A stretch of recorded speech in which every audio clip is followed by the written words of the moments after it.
शिवाय हर हर महादेव शंभु। हनुमान चालीसा में कितनी शक्ति है? क्या वाकई में यदि हम पूरे विश्वास के साथ हनुमान चालीसा का पाठ करें तो क्या चमत्कार घटित हो सकते हैं? इसका एक बहुत बड़ा एक एग्जाम्पल जो है, बहुत पुराना, जब हनुमान चालीसा की पहली बार रचना की गई थी तो उसके साथ ही जब हनुमान चालीसा की रचना हो गई थी तो एक चमत्कार जो है, जो श्री रामचरितमानस के जो रचयिता वैसे तो असली भोलेनाथ हैं, लेकिन जिन्हें वो श्रेय प्राप्त है श्री गोस्वामी तुलसीदास जी, तो उनके साथ ही एक ऐसा चमत्कार जो है घटित हुआ था, जिससे एक बार बहुत बड़े शासक अकबर भी चकित हो गए थे और अकबर भी हिल गए थे। तो उस कथा को बहुत ध्यान देकर के सुनिए, पूरा वीडियो अंत तक देखिएगा तो आपको भी पता चल जाएगा कि अगर यदि आप भी भाव से, समर्पण से हनुमान चालीसा का पाठ करें तो क्या क्या हो सकता है, क्या क्या घटित हो सकता है। तो बात ये तब की है जब कहते हैं कि गोस्वामी तुलसीदास जी का जो नाम है वो दूर दूर तक श्री रामचंद्र जी की कृपा से होने लगा। तो कहीं ना कहीं जो उस समय तत्कालिक जो शासन था, अब हरि अनंत हरि कथा अनंता जैसा हिस्टोरियन और जो पुराने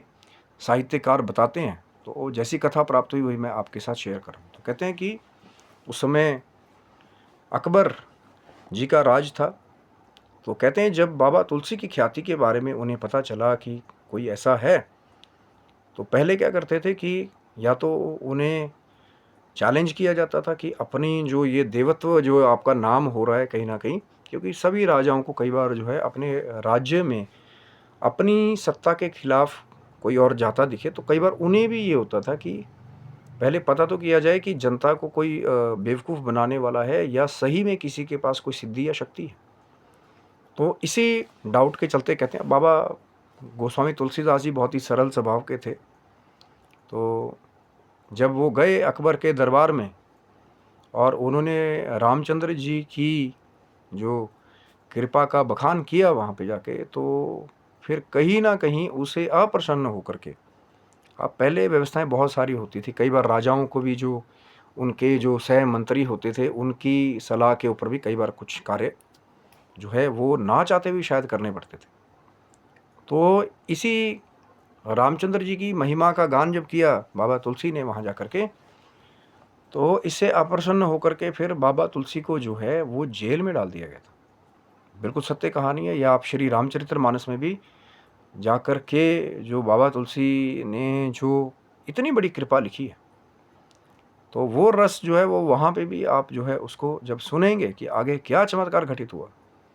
तो फिर शायद आपके भी अंतरात्मा में वो एक विश्वास की ज्योत जल उठेगी कि जिस हनुमान चालीसा को लोग छोटी मोटी रेमेडी बताते हैं कई बार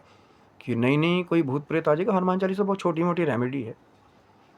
लेकिन यही जिसको बड़े जो आजकल के पॉडकास्ट पे बैठ के छोटी मोटी रेमेडी बताते हैं ना, एक बार बाबा तुलसी ने उसका ऐसा चमत्कार देखा जहाँ से अगर आज भी आप वैसे ही विधि के द्वारा और उसी भाव से पाठ करें जिस विधि से बाबा तुलसी ने वो रचना की थी, श्री हनुमान चालीसा जो है उसकी रचना सबसे पहले गोस्वामी तुलसीदास जी ने की थी। तो कहते हैं कि जब उनको जेल में डाल दिया गया तो बाबा तुलसी ने परेशान होकर के फिर हनुमान जी से जो है गुहार लगाने की सोची, और जेल के अंदर ही बैठ कर के गोस्वामी तुलसीदास जी ने हनुमान चालीसा जो 40 अलग अलग हनुमान जी की स्तुति के रूप में जो श्लोक या जो शब्द जो है वो बाबा तुलसी ने लिखे, उसकी रचना उन्होंने जो है हनुमान जी से गुहार लगाने के लिए की, क्योंकि कलयुग में साक्षात हैं हनुमान जी। और ये कलयुग की बात है, जब अकबर का राज था। तो फिर कहते हैं कि बड़े भाव के साथ याद करते हुए श्री रामचंद्र जी को और हनुमान जी को श्री गोस्वामी तुलसीदास जी ने जो है श्री हनुमान चालीसा की रचना जो है उसी जेल में की है। और आपको जान करके बहुत ही अचंभा होगा, ये खास करके वो लोग सुन लें जो हनुमान चालीसा को बड़ा ही नॉर्मल और छोटी मोटी रेमेडी बताते हैं कि भैया हम तो बहुत बड़े वामाचार के जो है वो ज्ञाता हैं, कोई बहुत बड़ा भूत प्रेत आए जी, ब्रह्म राक्षस आ जाए बहुत बड़ी पावर होती है, उसको तो कोई हटा ही नहीं सकता। अब इतना बड़ा उसको पोर्ट्रे करके बता देते हैं ना, लेकिन जब माँ चंडिका की कृपा हो जाए और हनुमान जी जो कलयुग में साक्षात हैं, यदि विधि के द्वारा ब्रह्मचार्य का पालन करते हुए, भाव का पालन करते हुए, सच्चे दिल से जब आप हनुमान चालीसा का ही पाठ करेंगे, कितना ही बड़ा भूत हो, प्रेत हो, ब्रह्म राक्षस हो, जब हनुमान जी डायरेक्ट वहाँ आपकी भक्ति के द्वारा आ जाएं या अपनी सेना को भेज दें, तो फिर तो भैया कितना ही बड़ा ब्रह्म राक्षस हो, कितना ही एलिट लेवल का, सब भाग जाते हैं। जैसा कि एक चमत्कार बाबा तुलसी ने भी कारागार में देखा, क्योंकि अब वहाँ अकबर को लगा कि हाँ भैया अब सब कुछ कंट्रोल में है, हमने बाबा तुलसी को जेल में डाल दिया। बाबा तुलसी ने हनुमान जी से विनम्र निवेदन किया और हनुमान चालीसा की रचना की। जब कहते हैं कि हनुमान चालीसा की रचना पूरी हो गई जेल में, तो गोस्वामी तुलसीदास जी जिस जेल में बंद थे, वहाँ के आसपास कहते हैं कि उस जेल के क्षेत्र को अचानक ही बहुत सारे वानरों ने आकर के घेर लिया और उस क्षेत्र में उत्पात मचाने लगे। तो एक जगह, ये कोई इत्तेफाक नहीं है कि एक जगह गोस्वामी तुलसीदास जी ने रचना पूरी की हनुमान चालीसा की, और उसके तुरंत बाद ही जो है बहुत सारे वानर जो हैं आकर के, उन्होंने जिस क्षेत्र में कभी वानरों का नॉर्मल आना भी नहीं होता था, वहाँ पे भी कहते हैं उस क्षेत्र को आकर के वानरों ने जो है, और एक वानर नहीं, बहुत सारे अलग अलग वानरों ने बहुत बड़ी संख्या में उस क्षेत्र में आकर के उत्पात मचाना जो है वो शुरू कर दिया, जिसे देख करके बाबा तुलसी भी जो है वो बड़े अचंभित हुए कि अभी भी तो रचना पूरी हुई है और अभी इतना प्रताप है इस श्री हनुमान चालीसा का कि बहुत सारे असंख्य वानरों ने आकर के जो है जिस जेल में बाबा तुलसी बंद थे उस जेल को घेर लिया। और ये बात धीरे धीरे जब वो जो अकबर के मंत्री थे, उनके द्वारा जब ये बात जो है अकबर के कानों में पहुंची, तो एक बार को जो अकबर जी हैं उनका भी शासन जो है वो हिल गया थोड़ा सा, कि वो सोचने पे मजबूर हो गए जब उनके मंत्रियों ने ये कहा। क्योंकि उसी कोर्ट में पहले क्या होता था कि ज़रूरी नहीं है कि सारे जो है वो उसी धर्म के थे जो उनकी सत्ता को मानने वाले थे, कई ऐसे भी दूसरे स्कॉलर भी थे जो दूसरे धर्म से भी थे, लेकिन जिन्हें बड़ा ज्ञान के लिए, चाहे नवरत्नों में भी अकबर के शासनकाल में उनके राज दरबार में जो है स्थान मिला हुआ था। तो उनमें से ही जब कुछ समझदार थे, उन्होंने कहा महाराज ये जो आपने कृत्य किया है कि इस क्षेत्र में ऐसा ना हो कि जो बंदर और जो वानर जो हैं,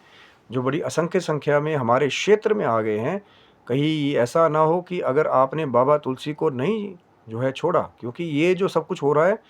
ये जो आपने संत शिरोमणि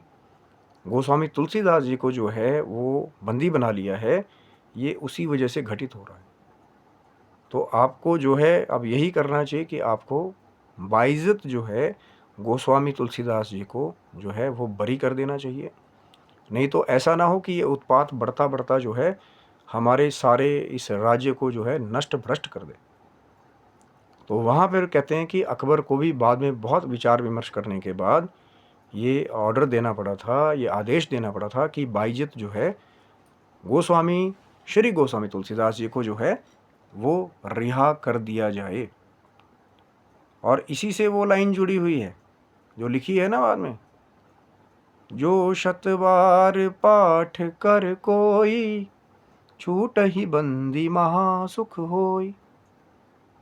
समझ गए ना बंदी कौन था और कौन छूट गया, किसके प्रताप से। तो हनुमान चालीसा की इतनी पावर है कि यदि भाव के साथ जो रचना की थी गोस्वामी तुलसीदास जी ने, तो उसका वो प्रताप देखा कि हनुमान जी की कृपा से जो है बहुत सारे संख्या में बंदरों ने इस क्षेत्र को घेर लिया। और जैसे ही बाबा तुलसी वहाँ से रिहा हुए, तो कहते हैं कि जैसे ही वो बड़े चमत्कारिक रूप से बंदर पता नहीं कौन कौन सी दिशाओं से आए थे, वो वैसे ही अपनी अपनी दिशा में कहाँ गायब हो गए, किसी को भी ये पता ही नहीं चला। ये प्रताप था श्री हनुमान चालीसा का। और ये जो लाइन है ना कि जो 100 बार पाठ कर कोई, 100 यानी कि 100 बार। और बहुत बार ये प्रश्न आता है, लेकिन इसका उत्तर जो है जब आपका प्रेम मिलेगा। एक प्रताप तो श्री गोस्वामी तुलसीदास जी ने देख लिया था कि जब सिर्फ रचना ही की थी श्री हनुमान चालीसा की, और जब जो 100 बार पाठ कर कोई, जो 100 बार अगर हनुमान चालीसा का पाठ कर ले। बहुत सारे लोग अब लगे हुए हैं, यार कहाँ पड़े हो चक्कर में, 100 पाठ 100 पाठ 100 पाठ, क्या है 100 पाठ? तो क्यों लिखा बाबा तुलसी ने वहाँ पे, जो 100 बार पाठ कर कोई, छूटे ही बंदी महासु हुई। तो क्या होगा यदि आप 100 बार श्री हनुमान चालीसा का विधि से, नियम से यदि पाठ कर लें, तो क्या होगा? तो उसका उत्तर मिलेगा आपको, यदि आपका प्रेम मिलेगा। लाइक शेयर सब्सक्राइब जब आप करेंगे तो चैनल पे हो सकता है अगला वीडियो फिर वही हो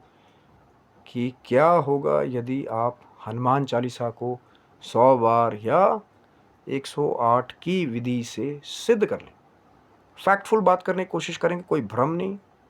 और जो कह रहे हैं ना कि ये तो सब भ्रम में डालने वाली बात है, तो उनको दूर से प्रणाम है। लाइक शेयर सब्सक्राइब कीजिएगा, हो सकता है अगली चर्चा फिर वही हो। तब तक के लिए आप सभी बंधुओं को हर हर महादेव शंभो। जय माता दी, जय श्री राम।